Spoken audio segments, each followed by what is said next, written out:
नमस्कार, स्वागत है आपका बिहार लाइव नाउ में। मैं मुकेश चौरसिया। आज मंगलवार है और आज बहुत महत्वपूर्ण दिन है। 21 फरवरी की तारीख। सब कुछ शुभ शुभ ही नज़र आ रहा है और कहते हैं कि मंगलवार मंगलकारी दिन होता है। हनुमान जी को पूरी तरह से समर्पित ये दिन है, लेकिन आज उससे परे एक और बड़ा दिन है उन लोगों के लिए जो इंतज़ार कर रहे हैं सर्वोच्च न्यायालय के फैसले का। बिल्कुल सही सुना आपने। नगर निकाय चुनाव 2022 जो कि बिहार में हुए, उसके एक आयोग पर पूरा मामला जो कि सुप्रीम कोर्ट में फंसा हुआ है। बिहार सरकार ने पिछड़ा वर्ग में, जो अति पिछड़ा वर्ग के राजनीतिक पिछड़ेपन के लिए एक आयोग की स्थापना की, एक आयोग बनाया। उसमें वो आयोग पूर्ण रूप से समर्पित आयोग है या नहीं है, इसका फैसला सुप्रीम कोर्ट ऑफ इंडिया में सुनाया जाएगा।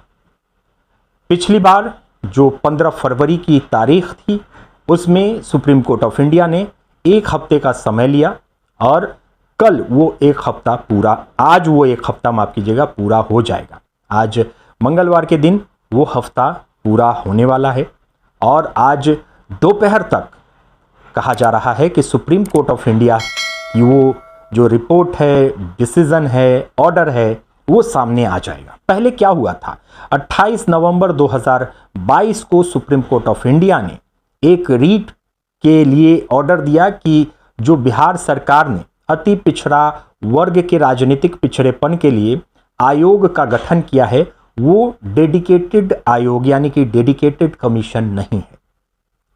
उसी मामले में फैसला होना है और कुछ महत्वपूर्ण डिसीजन आ सकते हैं।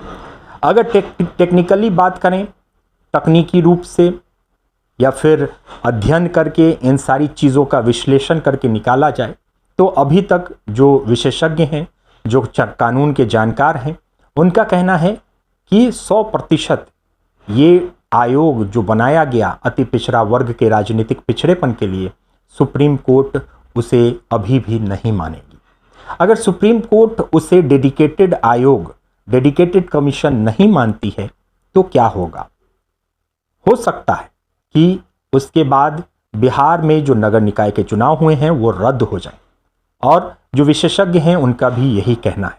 सबसे बड़ी बात है कि सुप्रीम कोर्ट ऑफ इंडिया का एक रूल, एक आप ये कह सकते हैं कि उनकी जो गाइडलाइंस हैं कि अगर पिछड़ा वर्ग में आप अतिरिक्त आरक्षण देने की बात करते हैं तो उसके लिए आपको ट्रिपल लेयर टेस्ट करना होगा और उसके लिए एक समर्पित आयोग मतलब डेडिकेटेड कमीशन की स्थापना करनी होगी जो उसी काम के लिए होगा। उसमें निष्पक्ष लोग होंगे जो उस कमीशन की रिपोर्ट तैयार करेंगे और उस रिपोर्ट के आधार पर आप आरक्षण, अतिरिक्त आरक्षण दे सकते हैं 50% के अंदर। अब ये जो पूरी प्रणाली है, इसको बिहार सरकार ने फॉलो किया या नहीं किया, इसी के बारे में डिसीजन आने वाला है माननीय सर्वोच्च न्यायालय की तरफ से, जिसमें कहा जा रहा है, जो कानून के जानकार हैं, जो लॉयर्स हैं, उनका कहना है कि बिहार सरकार की तरफ से जो सुप्रीम कोर्ट में जवाब दिया गया वो संतोषजनक नहीं था, वो ठोस यानी कि मजबूत नहीं था, वो टिकने वाला जवाब नहीं था। 6 फरवरी को बिहार सरकार ने इसका जवाब दिया जो कि 958 पेजेस का था। साथ ही साथ 13 फरवरी को इन्होंने सप्लीमेंट्री एफिडेविट जमा किया जो कि लेट हो जाने के कारण, और 13 फरवरी 11 बजे रात के बाद किया बिहार सरकार ने, और 15 तारीख को सुप्रीम कोर्ट को अगली सुनवाई करनी थी। सुप्रीम कोर्ट पर लिख के और उसके बारे में जानकारी लेके तब कुछ ऑर्डर करती है या फैसला सुनाती है, तो शायद सुप्रीम कोर्ट को इतना बड़ा जवाब पढ़ने में समय लगा और उन्हें और वक्त चाहिए था। इसीलिए 15 फरवरी को सुप्रीम कोर्ट ऑफ इंडिया ने 7 दिन का अतिरिक्त और समय मांगा और लिया, और 7 दिन बाद यानी कि आज मंगलवार 21 फरवरी को इसकी सुनवाई की तारीख मुकर्रर की। तलवार लटकी हुई है अभी भी, और कहीं ना कहीं आप ये देखेंगे कि जो भी कोर्ट के फैसले होते हैं वो पूर्व फैसलों को देखकर भी किए जाते हैं। जैसा कि कई चुनावों में देखा गया, चाहे वो महाराष्ट्र का हो, मध्य प्रदेश का हो, अभी उत्तर प्रदेश में भी नगर निकाय के चुनाव होने वाले हैं, उनको देखते हुए हो, सब जगह सुप्रीम कोर्ट ऑफ इंडिया ने एक तरह का फैसला सुनाया है, एक ही तरह का डिसीजन लिया है। अब बिहार के लिए क्या होगा? बिहार के लिए कुछ स्पेशल निकल के आएगा? क्या बिहार सरकार अपने तथ्यों, अपने एविडेंस के बलबूते अपने पक्ष में सुप्रीम कोर्ट के इस कठिन फैसले को ला सकती है? लेकिन अगर इसको पूरी तरह से विश्लेषण करें, शुरू से लेके अभी तक, जो पहले फेज का चुनाव, उसके नोटिफिकेशन, फिर उसको स्थगित करना, फिर उसके बाद नोटिफिकेशन, और फिर चुनाव हो जाना, और फिर एक रीट फाइल होना, दो रीट फाइल हुई, और उस पर जवाब देना है सुप्रीम कोर्ट ऑफ इंडिया को। बहुत सारे लोग कह रहे हैं कि अगर सुप्रीम कोर्ट ऑफ इंडिया ने डेडिकेटेड आयोग मान लिया तो कोर्ट से लोगों का विश्वास उठ जाएगा।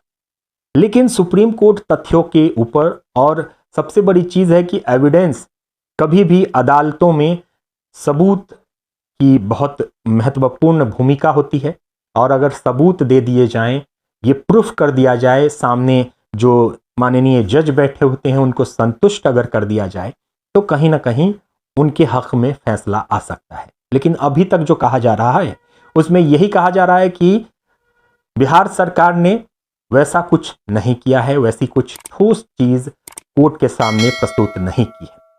अब देखना होगा, अगर मान लीजिए कि सुप्रीम कोर्ट ने कल ये ऑर्डर दे दिया या ये फैसला सुना दिया कि हम अभी भी बिहार सरकार के उस आयोग को, जो कि अति पिछड़ा वर्ग के राजनीतिक पिछड़ेपन को देखने के लिए बनाया गया था, उसे अभी भी हम डेडिकेटेड आयोग, डेडिकेटेड कमीशन नहीं मानते हैं, तब राज्य निर्वाचन आयोग को बड़ा फैसला लेना होगा। राज्य निर्वाचन आयोग को जो चुनाव हुए हैं और जहां पर आरक्षण विशेषकर दिया गया है पिछड़ा वर्ग में, अति पिछड़ा का, वहां के लिए कुछ न कुछ नया फैसला लेना होगा और वो लोगों को सूचित करना होगा। इसमें अब क्या हो सकता है? अगर ऐसी चीज हो जाती है, सुप्रीम कोर्ट ऑफ इंडिया की तरफ से 28 तारीख वाले ही शब्द को फिर से दोहरा दिया जाता है, तो राज्य निर्वाचन आयोग को पूरा चुनाव जो हुआ है, जहां आरक्षण दिए गए हैं, देखिए, या तो पूरा चुनाव स्थगित करना पड़ेगा, रद्द करना पड़ेगा, और नहीं तो जहां जहां पर पिछड़ा वर्ग में आरक्षण दिया गया है उनको ये सिर्फ रद्द कर सकते हैं, ये हो सकता है। लेकिन अगर कुछ नहीं होता है तब तो जो जहां पर सरकारें बन गई हैं, लोगों ने शपथ भी ले लिया है, निगम की सरकार भी चल रही है, कामकाज भी शुरू हो गया है, अगर कुछ नहीं होता है तब कोई इफेक्ट नहीं पड़ेगा। लेकिन अगर डेडिकेटेड कमीशन फिर कहती है सुप्रीम कोर्ट की नहीं है, तब बहुत बड़ा फर्क पड़ेगा और तलवार लटकी हुई है, और इसमें लगभग 5,500 जो प्रतिनिधि हैं उनके भाग्य का आप फैसला भी कह सकते हैं। आज का दिन उनके लिए बहुत टफ है, लेकिन अभी तक के पूरे इस सिनेरियो को देखें, अभी तक के पूरे इस कार्यखंड को देखा जाए तो उसमें आप अनुमानतः, ये हम भी पत्रकार होने के नाते हम भी अनुमान लगा रहे हैं, क्योंकि सबसे बड़ी चीज ये सबके लिए नया है।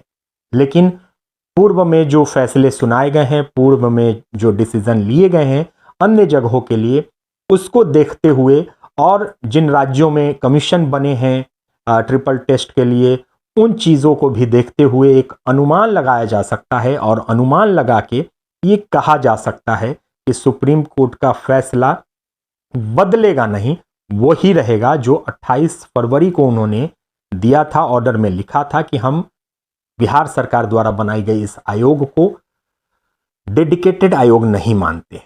तो अभी तक जहां भी आप सुनेंगे, और जो भी कानून के जानकार हैं, जो अदालत के फैसलों के जानकार हैं, जो जज के स्टेटमेंट्स को और बहुत सारी चीज़ों को बारीकी से देखते परखते हैं, उन चीज़ों को देखा जाए तो आप इस पर विशेषकर आपको भी लगेगा ये हो सकता है। हालांकि अर्जेंट हियरिंग के लिए, देखिए, ये मामला सुप्रीम कोर्ट में 28 नवंबर को सुप्रीम कोर्ट का ऑर्डर आया था, उसी में सुप्रीम कोर्ट ऑफ इंडिया ने लिखा था कि हम बिहार सरकार द्वारा बनाए गए इस आयोग को डेडिकेटेड आयोग नहीं मानते हैं।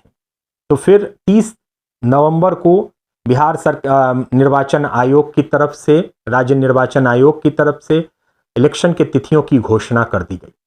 उसके बाद जो याचिका करता है वो फिर सुप्रीम कोर्ट में जाते हैं अर्जेंट हियरिंग के लिए और कहते हैं कि हुजूर अब इलेक्शन होने वाला है, अगर आपको फैसला सुनाना है तो आप पहले सुना दीजिए, नहीं तो इलेक्शन हो जाएगा तो मुश्किल बढ़ जाएगी और बहुत लोगों का खर्च होता है, बहुत सारे लोग इसमें इन्वॉल्व होते हैं, उनकी परेशानी बढ़ जाएगी।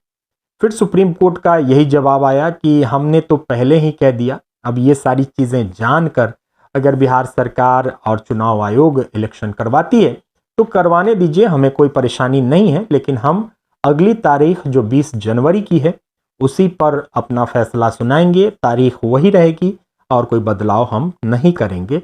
फिर बिहार सरकार ने कहा कि हम अपना जवाब पेश करना चाहते हैं, तो उसके लिए 6 फरवरी तक आखिरी तारीख दी गई कि 6 फरवरी तक आप अपने जवाब को दे सकते हैं और अगली तारीख 15 फरवरी की मुकर्रर की गई। तो कहीं ना कहीं आप देखेंगे कि बिहार सरकार अपनी इज्जत, अपनी प्रतिष्ठा और अपने अति पिछड़ा वोट बैंक को बचाने की बहुत कोशिश कर रही है और बहुत तरीके से इन्होंने कोशिश की कि डिले करवाया जाए, डेट बढ़ाई जाए, तारीखें बढ़ाई जाए, तारीख पर तारीख पड़े।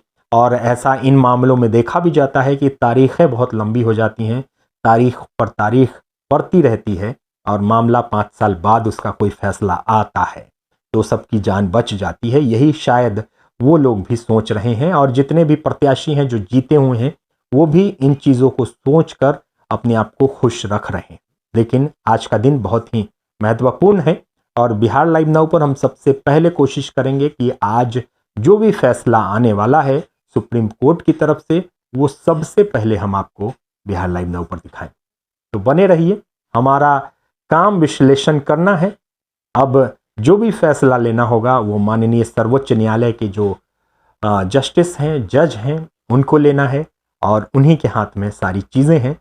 हम विश्लेषण कर सकते हैं, हम एक आप कह सकते हैं कि अंदाज़ा लगा सकते हैं और इस खबर पर हम आपको अगली रिपोर्ट जो होगी हमारी, जो आज दोपहर तक आ जाएगी, उसके बारे में भी विस्तार से बताएंगे। बने रहिए बिहार लाइव नाउ के साथ। तब तक मुझे मुकेश चौरसिया को दीजिए इजाजत। नमस्कार। अपने सपनों की आशिया को दे एक नई पहचान मां भवानी डेकोर प्राइवेट लिमिटेड के साथ, जो है ऑथराइज्ड डिस्ट्रीब्यूटर ऑफ कजारिया।